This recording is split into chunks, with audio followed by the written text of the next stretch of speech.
So what you might find is that, I don't want to endorse any companies here, so people watching the DVD, you might find if I pick a product up, it might be blurred, or if I say the name of a company, it might go bleep or something like that, because Tony's going to fix it so that I don't get in trouble. Okay, so that's the first thing. Now, have you both seen Nutrition A on fat loss? Have you seen that one, the DVD? Yes. And have all the other people seen it too? Yes. Anyway, see on that DVD, I just want to go over that DVD first. It was really just to get the truth out about what really makes us fat. Really, that was the whole idea. And I want to get rid of the first myth, which was that fat makes you fat. That was the biggest myth. It was based on no studies at all, and it just became a truth, I don't know how, out of thin air. And to prove that fat doesn't make you fat, all you have to do is look at something like the Atkins diet, which for 2 weeks all they eat is protein and fat, and that's saturated animal fat. And what happens at the end, after 2 weeks, they lose buckets of body fat and weight, they have energy all day, and their cholesterol goes down. So forget that fat's going to give you cholesterol and it's going to make you fat. That's not what does it. It's the carbohydrates, which is the rice and the potatoes and the kumaras and the bread and what else? You know, all those high calorie foods that knock our insulin up, our blood sugars up, and our insulin turns that extra fuel into body fat. That's the real culprit. And once you've sort of got that sussed and you cut back on your carbohydrates and you realise you can start adding some fats and some protein which keep you full for longer and keep you satisfied, you actually don't get hungry and you start losing a lot of weight. So that basically that was what we wanted to cover in Nutrition A, and a few ways to, you know, how to balance your meals and how to get organised for them and all that sort of stuff here. So that's what I just wanted to cover first. If you haven't seen that one, then get to see it. It's called the Fat Loss Nutrition, and it's on bodybuzz.co.nz, or you can borrow a DVD from here at Bodybuzz. Now, so that's the overview. What I want to get into now is what happens when you eat a potato. I'm just picking on potato. They're not that bad, you know. They are bad for some of us. Some of us are allergic to them. But potato or kurma or whatever. Remember when we said we eat that potato and the body goes, yay, here comes some energy. Let's turn it into fuel. And your body breaks it down and turns it into blood sugar. Now, to metabolize that potato or that fuel, you need vitamins and minerals to do that. And before we get into what happens when we really eat the potato, let's get back into, what have we got here? How the natural cycle works. Think back through evolution ages ago, you know, when say the Maoris or before there were any humans on New Zealand or something. This is how it worked. You've got your soil, and in the soil there's moisture and there's minerals. Minerals are the things like cobalt and copper and iron and zinc and selenium and all that metally sounding stuff. That's all in the soil. And plants grow up in the soil and they draw up moisture with it, and up comes the nutrients with it, the minerals. Now those plants actually don't need the minerals. All they need is the fertilizer. They need energy, the fertilizer that's in them to make them grow. They get the sunlight, really important, and they photosynthesis and everything, and their plants, they make vitamins in their fish, say it's a fruit of some sort. And in that fruit now you've got vitamins and you've got minerals which has been drawn up out of the ground, and it's bound in a plant protein, and when the animal eats it, or we eat it, we get the vitamins and minerals along with the energy from that plant or that fruit that we eat. It's pretty straightforward, eh? And then we eat it and we get the benefit of the vitamins and minerals and energy, and then we go to the toilet and it goes back into the ground again, or we die and it all goes back in the ground. The plant dies, it all goes back in the ground to go around again. That's the cycle. The minerals are going round and round. Bottom line is, the minerals are in the soil, one of the important things. Now think about eating this potato nowadays. The potato or the fruit that we get nowadays are quite mineral deficient. And what happens when we eat that potato now? The body goes, okay, choice, here comes the fuel. Great. Now we need some vitamins and some minerals to metabolize this food. Oh, not many vitamins in the plant, in the fruit anymore, or whatever we're eating. Okay, where are we going to get some vitamins from? And we'll go through why there's not many vitamins and minerals in the plant soon. But why isn't there many in here? Okay, Well, there isn't any there. Okay, so we've got to rob the body now. Let's get that vitamin D trying to help you make some bone density over here. And let's get that vitamin C fighting the flu virus and that vitamin K or whatever fighting the cancer thing over there. Let's rob all those so that we can turn this potato energy and metabolize it so that you can use it. And okay, oh, that's all right. We've got the minerals now. We've robbed the body of that because not enough came with the potato. And now we've got to get minerals. The whole thing doesn't work without minerals. Minerals means the vitamins can do their job. So, oh, okay, let's get some minerals out of this potato you've just eaten. Well, really low in minerals because the soils are pretty deficient in minerals now, so we're pretty low in minerals. Where are we going to get minerals from? The body has to get some minerals to metabolize this food. Well, where are the minerals stored in your body? In the bone, that's where they're stored. So let's demineralize the bones to get some minerals out to help the vitamins metabolize this food and give you energy. So I used to think, okay, oh, I can see now that this potato has got lots of calories and this kuma's got lots of calories and this fruit's got lots of calories and any extra energy is going to get stored as body fat. And I used to think, okay, because if I'm not obese and I get leaner and leaner by cutting back on my carbohydrates, I'm going to be healthier. And that's true. If the leaner you are and the lighter you are, usually the longer you live and the less chance of getting diseases of some sort. But I didn't realise until I understood it a bit more, the real thing is eating these sugary, high-calorie foods is robbing your body of essential nutrients, doing an essential job, like keeping diseases and flus and bugs away. And things like keeping your arteries, minerals are good for keeping your arteries nice and supple, not all hard and that sort of thing. So that's what I see was the real problem in health is not getting enough minerals. And so why aren't there enough minerals in the food? We've got rows and rows of potatoes growing, haven't we? And that farmer who's growing this crop of potatoes on this huge paddock is going to take all the potatoes out and send them off to market. And so they're not dying and going back in the soil. All he wants to do to get great big potatoes or big apples or whatever he needs is to put more fuel in the ground. Fertiliser, lots and lots of fertiliser. He's not worrying about putting minerals in the ground. It doesn't make the plants bigger and brighter.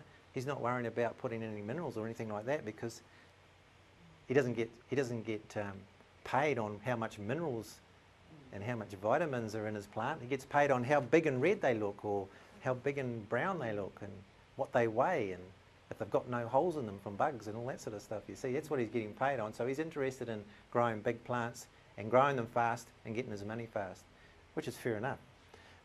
But here's what happens. Those potatoes get taken away. There's no more minerals put in the soil. They grow more spuds or more crop. More minerals gets taken out of the soil, gets taken away. You can see eventually you get deficient in minerals in the soil. And it was way back in 1936 they first started saying, hey, the soil's getting really mineral deficient. This is going to be a real health problem. We'll push it in the back burner, save it for later. Now the soils in New Zealand are getting really low in selenium and a few other things. Can't remember the other ones, but they're getting low in some vital minerals. Now the other thing that happens, you pick that potato out of this already low mineral soil and then you take it to the market. And I've got some statistics here. I'll just put my glasses on. And it's done by the Consumer Alert publications. Early harvesting will take up to 25% of the minerals, up to 25% minerals out of the fruits and vegetables. And transporting will take another up to 25%. Storage, up to 50%.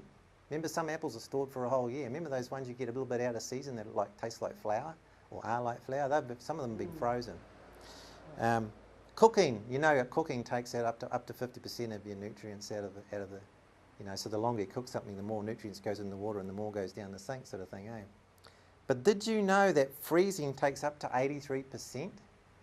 Remember, I don't know if you remember the ads on TV. We snapped in the freshness, Yeah, you do, eh? And you get those frozen vegetables and they're really fresh because freezing does keep things all crisp and crunchy and everything. But they never said we snapped in the freshness and killed off 83% of all the minerals.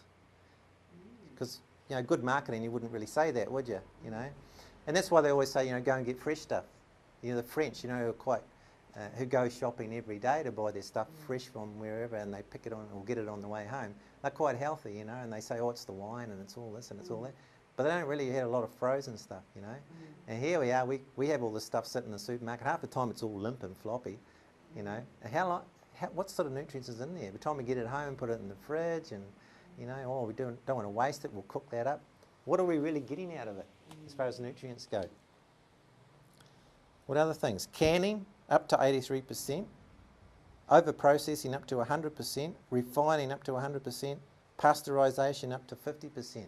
So when you pasteurize milk, say, you're killing off most of the enzymes that really are the health part of milk, you know, things like that. So now, we've got this low mineral soil, we've got this potato that's picked, that's already low in minerals, and we've transported it, stored it, you know, there's not going to be much left. So you can see how kind of dangerous this is over time. We're just robbing ourselves of minerals just to get down these calories that we really don't even need. But we're kind of hooked on them and addicted on them because 80% of our food is these high carbohydrate things, isn't it? You know. So yeah, the more processed it's going to get, obviously like cakes and cookies and stuff, well, there's got to be not much left in that, eh? Very little. So that's one of the problems that I reckon comes along with, and this goes into weight loss as well. Quite often if people are mineral deficient, they crave stuff and they eat and eat and eat trying to get some sort of mineral, and they're not getting it because everything they're eating is processed. You can see see how you can kind of, a lot of people just get their minerals and suddenly their cravings go. So that can happen with some people with cravings, sometimes. Now what's the next thing I wanted to get across here? Oh, ages ago I learned about these minerals, so I thought, oh, I'm going to be the good boy. You know, I was doing Ironman and bodybuilding and burning up lots of energy and eating lots of food. And I thought I better get my minerals. So I go, right, I'm going to buy this multivitamin here, and it's got vitamins and minerals in it. In fact, I'm going to go better than that. I'm going to buy the minerals separate, and I'm going to buy the vitamins separate, because I want to get the best that I could find. I got the best that I could find, and I'm gulping them down, doing the right thing. And I took them for a year or two, and then some guy comes to my gym and he says, what sort of mineral tablets are you taking? Because minerals are really important. And I go, I know, I'm taking them, look, you know. And he goes, oh, those ones. And I go, what do you mean, oh, those ones? And he says, well, did you know that those are only 3 to, at best, 30% absorbed? And I go, no, I thought if I was taking 100 milligrams of calcium, I'd be getting 100 milligrams. And he says, you are, but you're only absorbing about 3% most likely because you're old. And the older you get, the less you absorb because your gut's more, you know, messed around by all those glutens and things, yeah. I go, oh. He says, you know, to get what you thought was 100 milligrams, you'd have to take this whole bottle. And he said, that'd block up more cells than it was worth, you know, you'd have to take that whole bottle a day to get what you thought you were going to get. And that's going to really mess you up. And I said, yeah. And he says, why don't you try our minerals? They're called chelated. They're chelated minerals. And they're 30% absorbed, you know. And I thought, oh, well, that makes sense. I'll change to your one. So I bought that one, you know, and I started gulping that one down. And after a little while, someone else came along, another rep, and he said, you should try our minerals. They're better than your ones. And I go, no, these are the best. These are chelated. He goes, no. He says, our ones are organic. Our ones are good. Our ones are growing. We have this farm, and they've got these berries that are really high in nutrients and vitamins and vitamin C and all those neat things, and they're high in nutrients. They're growing in high mineral soils, so you get all that as well. And what we do is we get them and we squash them all down and we get all the water out, and you get these big pills that you take that are just all plants, are just all the stuff. And I go, that makes sense. I like that idea. I'll buy yours. He says, well, give us $100 and something or other dollars, and I get this great big kit, and I have to eat one of each different colour pills. But I think, well, I'm doing the right thing, and they're choking me. You know, they're pretty hard to take, big dry pills, eh? I don't know if you've ever tried big dry mineral pills. So I had to take them with a protein shake to sort of make them slide down. And I'm choking over those for about a year, doing the right thing. I've never noticed any difference, by the way, taking these, okay? I've always felt okay, so I didn't notice any difference. But I've taken them because it's the right thing to do, thinking I'm taking the best ones again. And then along came colloidal minerals. Found out about colloidal minerals. Colloidal minerals is you drink your minerals. I thought, oh, that sounds good. And the guy said, yeah, and they're 98% absorbed. I go, I really like that. I don't have to take pills in the morning anymore, and I just drink my minerals, and they're 98% absorbed. He goes, I go, well, how come they are so, so good? How come they absorb so well and it seems to take such a little taste? And he said, well, it's because it's all taken from plants, but not just today's plants, from millions of years ago plants. The stuff that's under the ground, under the Earth's crust that have been squashed down millions of years ago, they drill down, they dig this stuff out, and they mix it with water and turn it into a colloidal drink. It probably tastes yuck, but then they put lots of fruit flavours in, to make it taste okay. And actually it does taste okay because I know you take it, don't you? So I started taking this myself, and I thought that's a lot better, and I got some of the clients at work to take it. And the first lady that tried it was this lady who used to work at the bank, and she used to train really early in the morning, and she got really sick because she wasn't sleeping too good. So they kept giving her drugs, like sleeping tablets. So take this sleeping tablet, and that worked for a little while, and then it didn't work. Oh, well, take this sleeping tablet, and after a little while that one didn't work. And we'll take this sleeping tablet, and she tried the lot, and she was getting, not sleeping, but still taking the tablets, if you know what I mean, because anything to get some sleep. Eventually, she just broke down over the weekend. She just kind of collapsed. They took her to the hospital.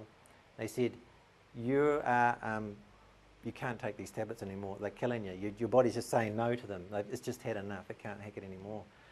And she goes, all right, I don't know what I'll do. And I said, why don't you try this mineral that I'm taking, the colloidal minerals? She said, I'll give anything a go. I said, because I've heard that if you don't get your minerals, sometimes you can't sleep. It can affect your sleep, get insomnia. She took the bottle. This was on Thursday, and on Saturday I called her up to see how she was, because I still hadn't seen her back at the gym, and she wasn't there. Her daughter said, oh, she's taken the netball team off to somewhere, and she's fine. She's been sleeping great ever since. She came into the gym and she just raved on about it. She said, I've never slept so good. It's the best thing, blah, blah, blah. And I thought, well, that's interesting. Just to take some mineral. All she was mineral deficient, and she's taken all these drugs to try and get to sleep. And no one would have thought of it, And since then, I've had so many people say, oh, it's so good getting a good night's sleep by taking these colloidal minerals. The other thing I noticed that it helps with is, restless leg. I don't know if you've ever been to sleep and you've got to move your leg all the time. I don't know if you've felt that. Or you get cramps. It gets rid of your cramp, because cramping is just mineral deficiency again. Restless leg is the same thing. The other thing was, and I mentioned that before, cravings for food. Quite often it can help with cravings for food. I can't think of it, but there's quite a lot of things that, energy, that's one. You took some colloidal minerals. You come in here and come up and stand in front of the camera, Waina, and tell them about your colloidal minerals. I remember you, when you first came to work here. Oh, can she hear me on this mic? Yep. 1 second. I'll hold this out here. Yep, go. One day when I was working here, Marty had a bottle in his fridge, so I just thought I'd take some. And I ended up with energy for so many days. But that day I noticed that it's quite long hours here, So, and I hadn't worked for a long time, you know. Yeah. So I took it that morning, closed up here at 6, went home, cooked tea, cleaned up and tidied my bed. I just had that much energy. It wasn't funny. So I was really impressed with it and have continued taking it ever since. Yeah. What were you normally like before you took the minerals?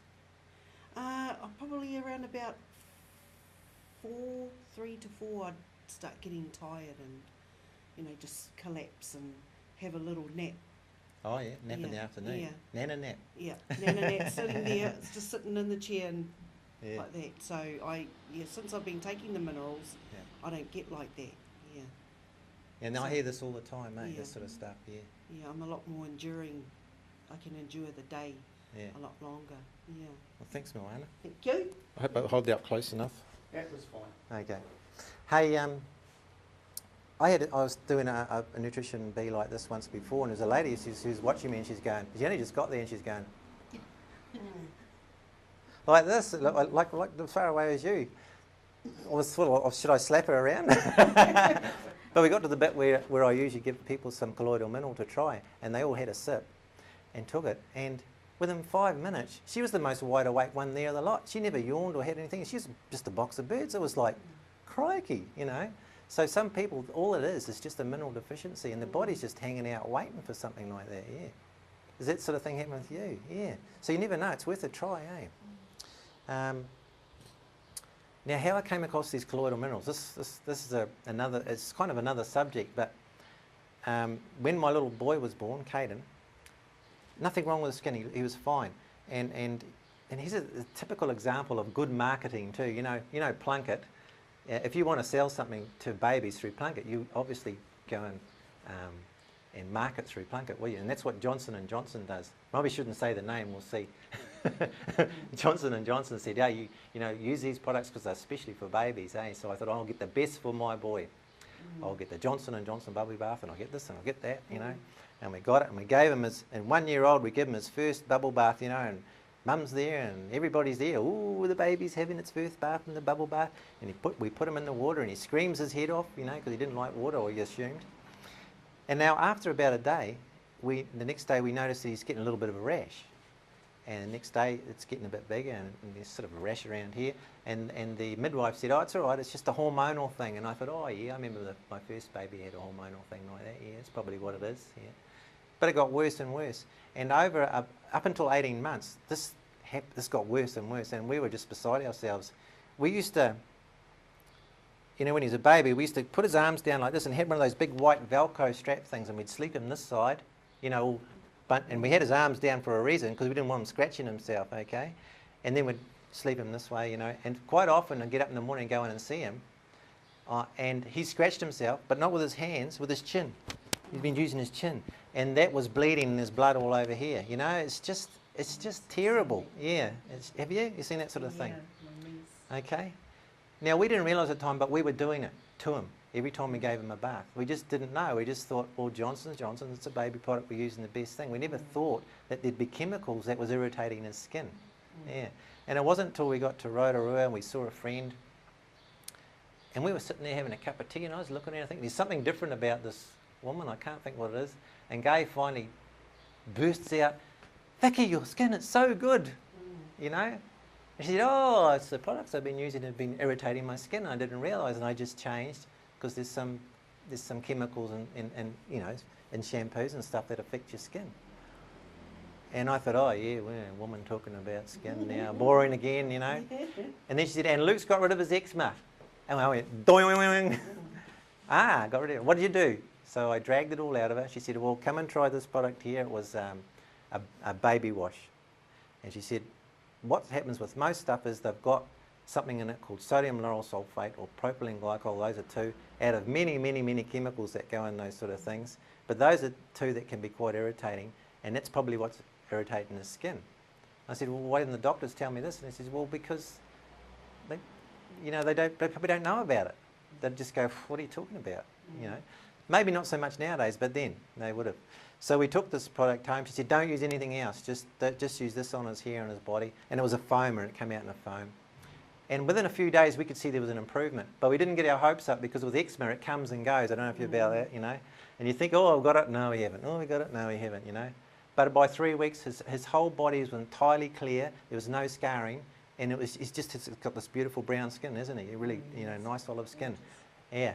And we know if we go back to any of those bad products, then he'll get it back again. Well, we found out a bit more about this sodium lauryl sulfate and stuff. Gay thought, I'm going to go in the bathroom and see what else is in here like that. She went through the bathroom and she found it in the shampoo and the conditioner and the soap and the toothpaste and my shaving gel.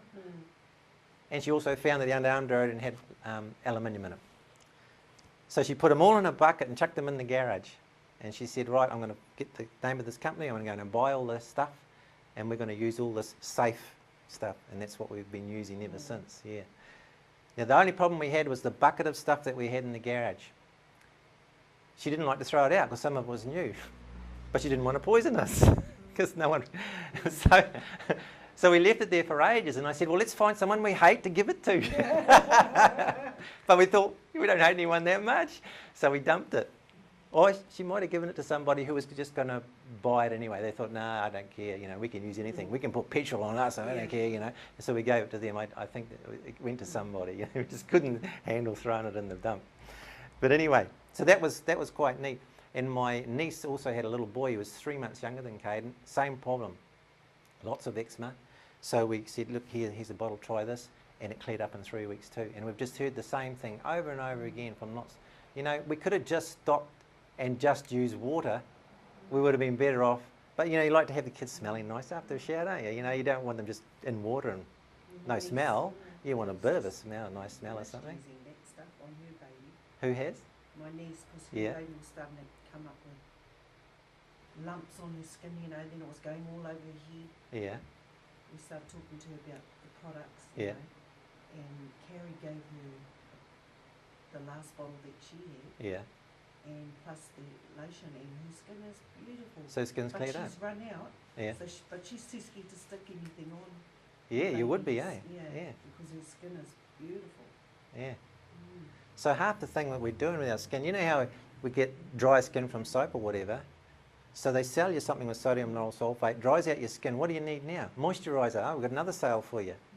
Get what I'm saying? I've had people come in and change their products, and they go, one person came in to me and go, Marty, look at my skin. I'm going, yeah, it looks fine. Wait. She goes, I haven't got no moisturiser on. And I go, what? She said, I've used moisturiser for the last 20 years. I have to because my skin is so dry. She said, I use this stuff, and in 2 days I'm not using moisturiser. I don't have to, and my skin's not itchy and that. And I'm thinking, gee, that's amazing. Yeah. And there was a Maori woman too from up here. So, so that's my little story about that. That's how I got into colloidal minerals. They were in the same company that sell all of these. Yeah. So now I don't want to push any companies, so that's why I'm trying not to say any names, But I got a little, you don't have to believe me about this stuff, by the way, because plenty of health experts in the world know about it, and I've got them on this 10-minute DVD here. The people on it are Mark Donoghue, who's a leading practitioner who specialises in environmental medicine, Philip Day, an internationally renowned author and medical researcher, and Samuel Epstein, MD, chairman of the World Cancer Prevention Coalition. So these guys, when they talk, people tend to listen. And there's a 10-minute thing to tell you, a little bit more about it here. I'll put it on for you.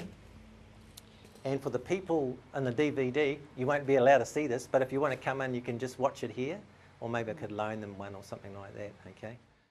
Anyway, so the major thing they were telling us was that the sodium lauryl sulfate is the main cause of itchy scalps, dandruff and stuff, and urinary tract infections. And those are the biggest two things I found that people would change because of. Urinary tract infections with kids, little girls especially, with bubble bath. That's probably all it is. And some little guys, I also know a little nephew of mine who had a lot of trouble. They were taken to the hospital all the time, and they realised it was just the soap and stuff getting into the bath.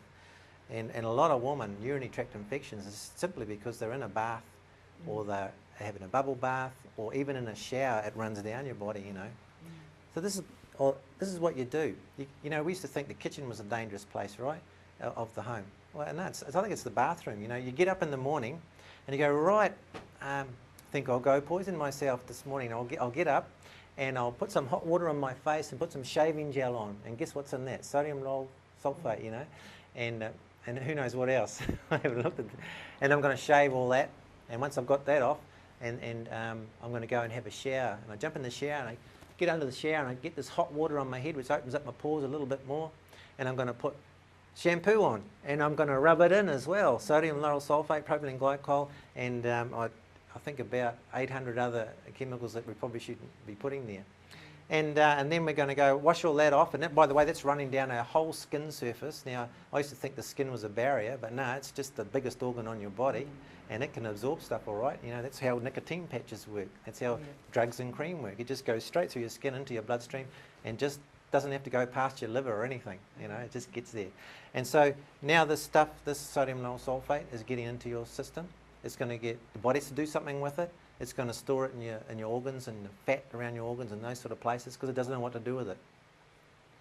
And eventually, maybe that's going to get you, And so what else do we do? Then we A conditioner, same thing. Then we're going to put either soap or body wash on, same thing. And then we're going to get out and we're going to put underarm deodorant on. We're going to put aluminium and block off our pores, and it's just really crazy, you know. And a lot of people just don't realise what they're doing, because it's not killing you right away, but it's kind of, you know, you feel fine, unless like some people, you're just affected immediately by the stuff, you know. A friend of mine just 2 or 3 days ago came in with a rash over here and here on the backs of her knees, and I said, have you used anything different lately? She said, I just bought a new moisturiser. I said, that'll be it. I said, go down to the chemist and ask them about it. And he went down there and he said, yes, the chemist said, yeah, it'll probably be the sodium lauryl sulfate here. Here's a better product. She didn't come and buy my one because I don't know why. But anyway, I've been telling her this for years, but she's found out the hard way, you know, this time. And so she's starting to think now, oh, crikey, you know, maybe Martin wasn't talking a whole lot of rubbish after all. Anyway, so that's the bathrooms video. And the other thing they said was, look, you're already going to the supermarket, and I challenge you to go to the supermarket and find something without these chemicals in. I'm going to give you a list later on, and you can go and check yourself stuff at home. And for the viewers, they can come and grab this list off us anytime and check out their own products and see what they're putting on themselves, all right? I challenge you to go in and find something that's not toxic, that's a bathroom or a personal care product in the supermarket. Because we looked and we tried, and we even went to the health shop at that time and thought we were buying something, but one of the preservatives that we didn't know about was toxic. You know, it's quite difficult.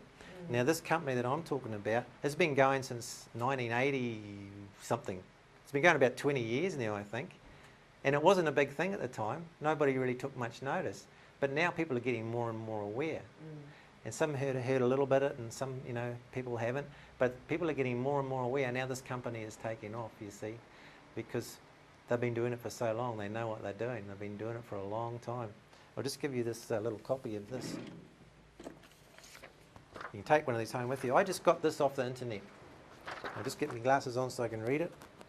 It's a bathroom toxic guide, and it's taken off the material safety data sheets that are provided by the manufacturers of these chemicals. And it's got all the things that we use that are toxic: antiperspirants, baby products, bubble bath, hair care, hairspray, hair dyes, they're shockers, hair dyes, nail treatments, mouthwash is a shocker, shaving cream, skin care cosmetics, makeup, soap, sunscreen. Now sunscreen's a shocker. I should tell you about sunscreen later actually. Toothpaste, one of the worst. And here's some of the things that they do. Let's see. Old pick sodium lauryl sulfate, SLS, you might see it as SLS. SLS, linked to cancer in animals and humans, and often contaminated with carcinogens or readily form carcinogens when mixed with other ingredients. What else is it? A neurotoxin damages central nervous system. Oh no, that's propylene glycol. That's the other one. Oh, SLS, skin and eye irritant may cause an allergic reaction. And one other thing, accumulates in organs. This is the manufacturers of these products telling them about it, okay? And so I'll hand these out later and you can check them out. And you might be surprised at a lot of the things you'll see on here. One of them is lanolin. And there's another one here, fluoride. Mineral oil. You know, some of the stuff we used to put on babies, you know, baby, the oil, that's a mineral oil. The things we put on babies, talc and mineral oil, really shockers. Talc apparently is only about one sort of, you know, the chemical makeup of talc, it's pretty close to asbestos. It's only like one sort of letter or little sign or flicky thing out, you know. It's quite incredible, eh? We were putting all these things on Caden, trying to, we thought we were trying to help him out. No wonder why he was getting worse. Yeah, so we just stopped using all this junk and things came right. Now, I might go and talk about the harmful thing. This is just in cosmetics, okay? So, and this was done by the Occupation Health and Safety, which is in the USA, and it was done in 1994. Of the 2,983 chemicals used in cosmetics, 884 were found to be toxic. And of these, 314 can cause biological mutation, 218 can cause reproductive complications, 778 can cause acute toxicity, 146 can cause tumours, 376 can cause skin and eye irritations. That's the chemicals that we put in stuff. You know, you look on a label of something and it's just a whole bunch of numbers and stuff. We just, oh, it must be safe. We don't even know what it is. Hey. And so people are getting a little bit more aware. A lot of the problems that they're having has just probably been absorbed in their skin and taken in their mouths. Now I found this was interesting, so I might just whip through it. In the 1920s to 1940s, which was when my mum and dad were born, they had a good genetic makeup. They had good nutrition. Remember the gardens, and everybody ate out of the gardens? And the diet was mostly free of chemicals. And the cancer rates were 1 in 80. 1 in 80 people got cancer, you know, of some sort. You know, it was just a little skin cancer or whatever like that. And there were fewer products with chemical ingredients used on the skin then. You know, what did they have then? A bit of sunlight soap or something, I don't know. Yeah. Shampoo and wash the dishes. Yeah, a few things, And the clothes. essential things, yeah. And in the environment, the toxins were low, so the nutrition was really good, the toxins were quite low. Now, when I was born in between the 1950s and 1970s, my body, I had a good genetic background because mum and dad were pretty toxic free, so I was born in a pretty you know, intoxicated child. But the nutrition is deteriorating due to modern farming techniques and increased use of pesticides like fertilisers like NPK. Remember I was telling you, if you put plenty of fertiliser on, the plant looks good. It mightn't have much in it, but it'll look good. Cancer rates now are 1 in 30. Gee, from 1 in 80 to 1 in 30. Introduction of many more chemicals in food and personal care products. So that nutrition's not as good now because we're getting more processed stuff. The soil's not as good, but the toxins are going up. More chemical exposure in the home, more chemicals, like chemical exposure in the home. Remember, like there was no such thing as oven spray, eh? If you got that on your skin, you wouldn't want to, would you? Just breathing it up is like... Yeah. Like there's a cleaner for the there's a cleaner for the windows, and there's a cleaner for the oven, there's a cleaner for the floor, there's a cleaner for your bench, there's a cleaner for the toilet. You know, there's on and on. You think of it, you look at your cleaners at home. There's even, you know, a polish for the table, and it just goes on and on and on. And we just, you don't even know what's in them. We don't. I don't know what's in them.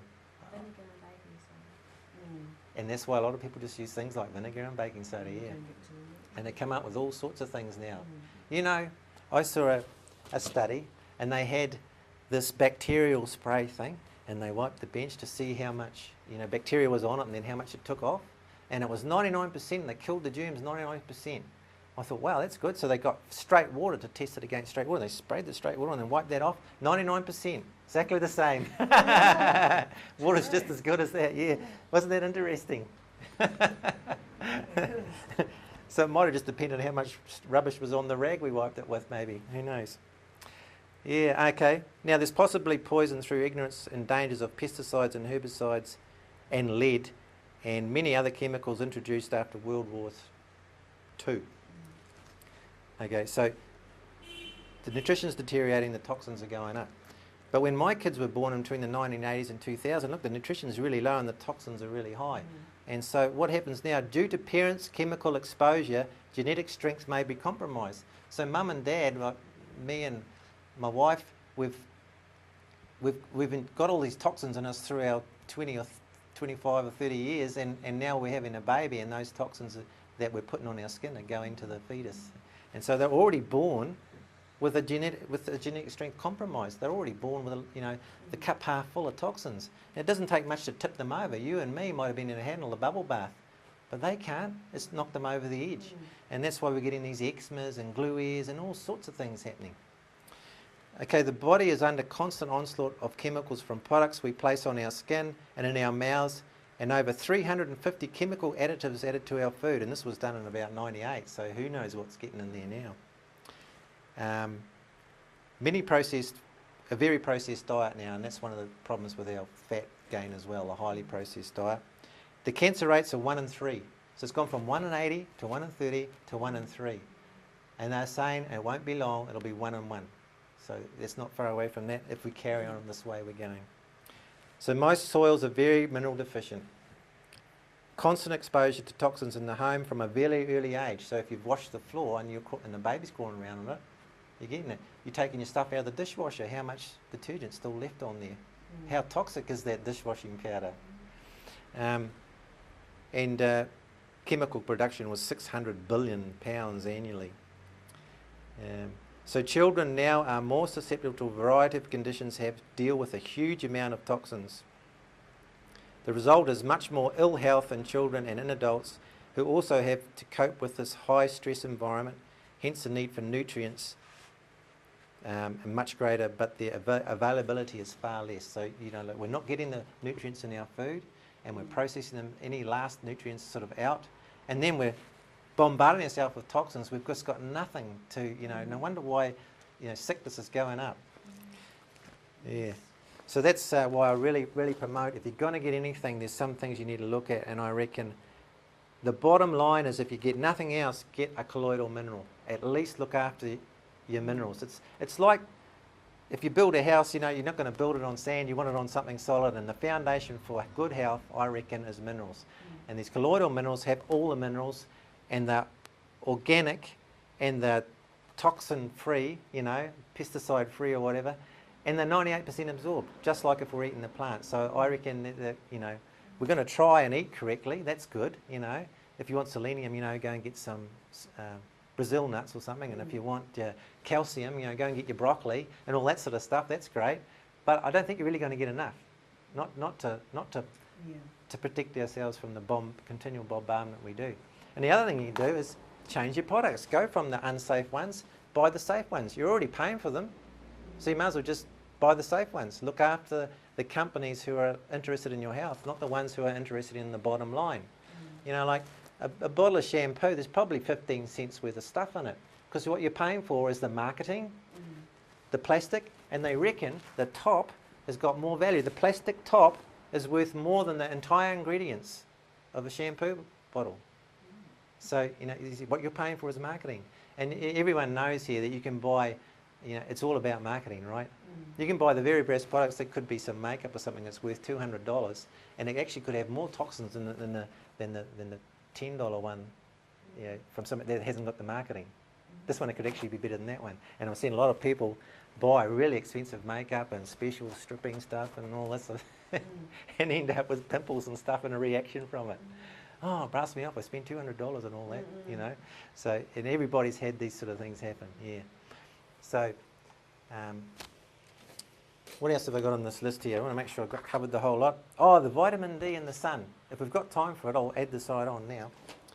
But for millions of years we've evolved under the sun, and it's been, we need it for energy. Everything needs the sun.